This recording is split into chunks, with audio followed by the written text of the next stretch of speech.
తెలంగాణలో 8 ఎంపీ సీట్లు గెలుచుకొని బీజేపీ మంచి జోరు మీదింది. అయితే ఈ నేపథ్యంలో 8 మందిలో 7 సీనియర్లు ఉన్నారు. కేంద్ర మంత్రి పదవి ఎవరిని వరిస్తుందనే ఉత్కంఠ నెలకొంది.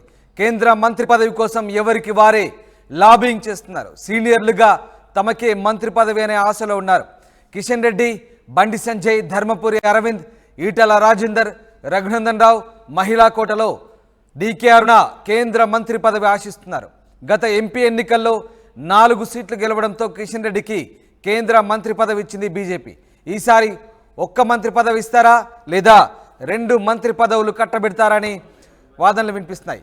ఈ నేపథ్యంలో ఎవరికి మంత్రి పదవులు దక్కపోతున్నాయనే ఊహాగానాలు వెల్లువెత్తిన నేపథ్యంలో ప్రస్తుతం ఆసక్తి రేగుతోంది. ముఖ్యంగా 8 మంది ఎంపీల్లో 7 సీనియర్లు కావడంతో ఎవరికి వారి మంత్రి పదవి కోసం లాబింగ్ చేస్తున్నట్టుగా తెలుస్తోంది. ఢిల్లీ స్థాయిలో ఇప్పటికే తమ ప్రయత్నాలను ముమ్మరం చేసినట్టుగా తెలుస్తోంది. ఇటు మహిళా కోటలో తనకు మంత్రి పదవి దక్కుతుందని డీకే అరుణ భావిస్తున్నారు. మరోవైపు వివిధ సమీకరణాల నేపథ్యంలో తమకు మంత్రి పదవులు దక్కుతాయని కిషన్ రెడ్డి, బండి సంజయ్, ధర్మపురి అరవింద్, అలాగే ఈటల రాజేందర్, రఘునందన్ రావులు ఆశిస్తున్నారు. మొత్తం మీద గత ఎంపీ ఎన్నికల్లో 4 సీట్లు గెలవడంతో ఒక కేంద్ర మంత్రి పదవి కట్టబెట్టిన ప్రభుత్వం ఈసారి ఎన్ని మంత్రి పదవులు ఇస్తుంది రాష్ట్రానికి అనేది మాత్రం బీజేపీ అధినాయకత్వానికి సంబంధించి ఆసక్తి రేపుతుంది. ఎస్, మా ప్రతినిధి శ్రీధర్ జైన్ అవుతున్నారు. శ్రీధర్, ఈసారి తెలంగాణకు సంబంధించి ఎన్ని మంత్రి పదవులు ఇచ్చే అవకాశం ఉంది, అలాగే ఎవరెవరికి మంత్రి పదవులు దక్కబోతున్నాయి, ఎంతమంది మంత్రి పదవులు ఆశిస్తున్నారు? యారాం కేంద్ర కేబినెట్ లో తెలంగాణ నుంచి ఎవరికి మంత్రి పదవులు వస్తాయన్న దానిపై కూడా బీజేపీలో సర్వత్రా చర్చ కూడా కొనసాగుతుంది. ఎందుకంటే గతంలో బీజేపీకి సంబంధించి కూడా గత ఎన్నికల్లో 4 ఎంపీ స్థానాలు గెలుపొందగా కిషన్ రెడ్డికి అటు మంత్రి పదవి కూడా అటు కేంద్ర కేబినెట్ లో చోటు కల్పించారు. ఈసారి దానికి డబల్ అంటే 8 సీట్లు ఇక్కడ నుంచి సాధించారు. మరొక వైపు బీజేపీ కేంద్రంలో స్పష్టమైనటువంటి మెజార్టీ ఇండివిజువల్ కూడా సాధించలేకపోయింది. దీంతో రాష్ట్రం నుంచి ఎక్కువ మంది ఎంపీలు గెలిచారు కాబట్టి దీనికి సంబంధించి కూడా 2 మంత్రి పదవులు ఈసారి రాష్ట్రానికి ఇస్తారని చెప్పి కూడా పార్టీలో చర్చ జరగడమే కాకుండా ఎవరికి వారు గెలుపొందినటువంటి ఎవరైతే లోక్సభ సభ్యులు ఉన్నారో వారికి సంబంధించి ఎవరికి వారు కూడా లాబింగ్ అయితే మొదలు పెట్టారు. గెలిచిన 8 మందిలో దాదాపుగా 7 అటు సీనియర్లే ఉన్నారు. వీరికి సంబంధించి ప్రధానంగా అటు మహిళా కోటలో కూడా డీకే అరుణ ముమ్మర ప్రయత్నించారు. మరోవైపు బండి సంజయ్, అటు అరవింద్ కానివ్వండి, ఈటల రాజేందర్, వీరందరూ కూడా వారి ప్రయత్నాలు చేస్తుంటే కేంద్ర కేబినెట్ లో మరొకసారి రాష్ట్ర అధ్యక్షుడు ఉన్నట్టు కిషన్ రెడ్డి గత కేబినెట్ లో కేంద్ర మంత్రి ఉన్నారు. మరొకసారి కూడా అటు కేబినెట్ లో ఉండేందుకు కూడా కిషన్ రెడ్డి కూడా ముమ్మర ప్రయత్నాలు అయితే చేస్తున్నారు. మరి వీరే కాకుండా మిగతా నేతలు ఎవరైతే ఉన్నారో కొండ విశ్వేశ్వర రెడ్డి కానివ్వండి, ఇతర నేతలకు సంబంధించి కూడా వారికి సంబంధించి రఘునందన్ రావు సైతం కూడా ఒకవైపు కూడా మంత్రి పదవిపై కూడా ఒకవైపు ప్రయత్నాలు అయితే చేస్తున్నారు. వారికి సంబంధించి వారికి ఉన్నటువంటి పరిచయాలు, పార్టీలో ఉన్నటువంటి అగ్రనేతలు ఎవరైతే ఉన్నారో వారితో కూడా ఒకవైపు కూడా చర్చలు కూడా జరుపుతున్నారు. మరి బీజేపీకి సంబంధించి పూర్తి స్థాయి కేంద్రంలో మెజార్టీ రానప్పుడు జాతీయ స్థాయిలో దానికి సంబంధించి ఇతర పార్టీలకు సంబంధించి కూడా అలయన్స్ తో కూడా ఒకవైపు ప్రభుత్వాన్ని ఏర్పాటు చేసేందుకు కూడా సిద్ధమైంది. మరి తెలంగాణ నుంచి మాత్రం ఎటువంటి అలయన్స్ లేకుండా బీజేపీ 8 సీట్లు ఇండిపెండెంట్ గెలిచింది కాబట్టి దీనికి సంబంధించి మాత్రం ఖచ్చితంగా 2 కేంద్ర మంత్రి పదవులు కూడా తెలంగాణకు వస్తాయని కూడా భారీగా అంచనాలు అయితే పెట్టుకుంది. ఎందుకంటే తెలంగాణలో గతంలో కంటే ఓట్లే కాకుండా సీట్ల శాతం కూడా పెరిగింది కాబట్టి మరొక వైపు అటు బీజేపీ అగ్రనాయకత్వం ఇక్కడే తెలంగాణ పైన ఎక్కువ ఫోకస్ పెట్టింది. సౌత్ లో ఉన్నటువంటి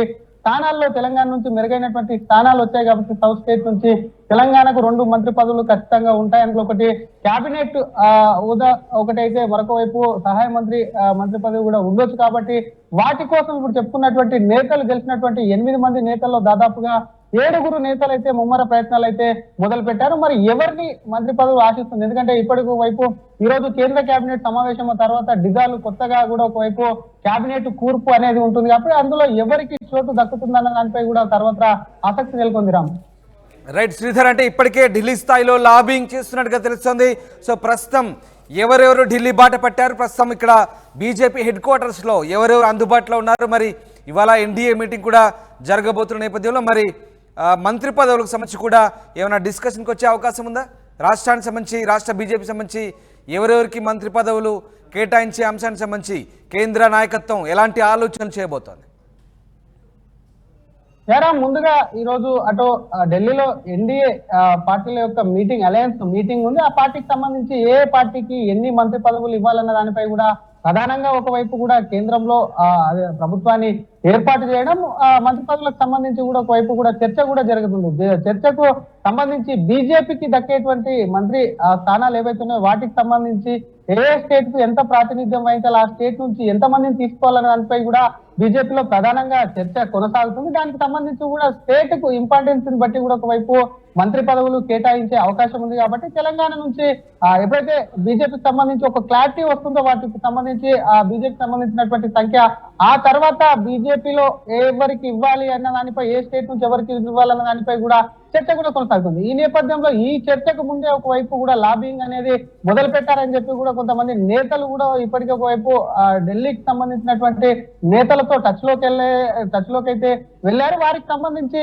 ఎప్పుడైతే ఎన్నికలు తెలంగాణలో కూడా ఎన్నికలు ముఖ్య అనంతరమే వెంటనే ఒకవైపు కూడా గెలుపుపై ధీమతో ఉన్నటువంటి నేతలు అప్పటి నుంచి ఒకవైపు కూడా భారీ మెజార్టీ గెలుస్తామని కొంతమంది, మరొక వైపు ఖచ్చితంగా ఎట్టి పరిస్థితుల్లో గెలిచి తనకు మంత్రి పదవి ఇవ్వాలని చెప్పి కూడా ఇంకొంతమంది మెలకపెట్టిన సమాచారం. ఈ నేపథ్యంలో మరి ఎప్పుడు బీజేపీకి ఒక క్లారిటీ వస్తే మాత్రం తెలంగాణ ఖచ్చితంగా కూడా మంత్రి పదవులు దక్కుతాయి. వీటి కోసం నేతలు అయితే ముమ్మర ప్రయత్నాలు అయితే చేస్తున్నటువంటి సిచ్యువేషన్ కనిపిస్తుంది.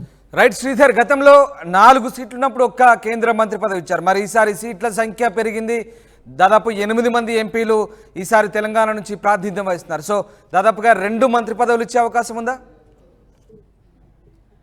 డెఫినెట్ గా తెలంగాణ నేతల్లో ఒకటే చర్చ అయితే కొనసాగుతుంది. గతంలో 4 ఉన్నటువంటి సీట్లు ఏవైతే ఉన్నాయో మీరు అన్నట్టు వాటికి సంబంధించి ఒక కేంద్ర క్యాబినెట్ హోదా కలిగినటువంటి మంత్రి పదవి ఇచ్చారు. కాబట్టి ఈసారి ఒక క్యాబినెట్ ర్యాంక్ తో పాటు ఒక సహాయ మంత్రి అంటే స్టేట్ ఎంఓఎస్ కూడా దక్కే అవకాశం ఉన్న నేపథ్యంలో ఎవరికి మరి ఎవరు ఈ అవకాశాన్ని కూడా చేజార్చుకోవద్దని చెప్పి నేతలు కూడా మరి ఒకవైపు కూడా వాళ్ళు పూర్తి స్థాయిలో అయితే ప్రయత్నాలు అయితే చేస్తున్నటువంటి సిచ్యువేషన్ ఉంది. మరి ఎన్ని మంత్రి పదవులు దక్కుతాయి? ఒకవైపు ఇందాక చెప్పుకున్నట్టు ఎన్డీఏ అలయన్స్ కింద ఎన్ని ఇతర పార్టీలకు ఇవ్వాల్సి వస్తుంది, బీజేపీకి ఎన్ని ఉంటాయి, అందులో ఖాళీలు తెలంగాణకి ఎన్ని కేటాయించాల్సి వస్తుంది, దాన్ని బట్టి ఇచ్చే దానిపై కూడా ఒక కూర్పు వచ్చే అవకాశం, దాన్ని బట్టి తెలంగాణకు ఇచ్చే అవకాశాలు ఉన్నాయని చెప్పొచ్చు.